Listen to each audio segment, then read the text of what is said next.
Congress left town Thursday without funding the Department of Homeland Security ahead of a midnight Friday deadline. Democrats have been negotiating with the White House over potential guardrails for ICE, the minority party pushing for critical reforms in exchange for their support to fund the department. A White House official telling the Scripps News Group that the administration is making good faith efforts to negotiate with Democrats, but will not be held hostage over funding for DHS.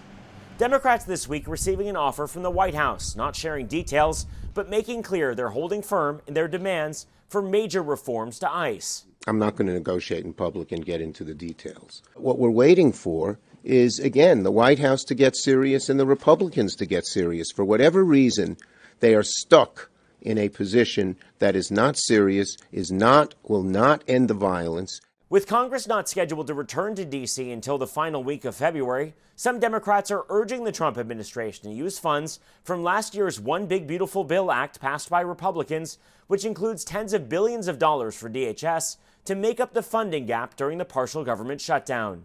If there's a deal, I expect we will be called back, and that's fine. What's your message to air travelers then, or people who rely on FEMA for disaster assistance if they are in a partial shutdown and workers are furloughed and Americans can't access those critical services? There's absolutely no reason for workers to be furloughed because there's more than enough money to keep those organizations operating for the next couple of weeks. Despite the shutdown, the Trump administration will be able to continue immigration's enforcement with those previously provided funds. TSA, FEMA, the Coast Guard, and U.S. Secret Service, all agencies under the department's purview, could bear the brunt of a shutdown, with workers furloughed or forced to work without pay. In a shutdown, employees will continue to be paid for a few weeks, but when that money stops depends on how long the shutdown lasts. At this point, it's not clear when the government will fully reopen.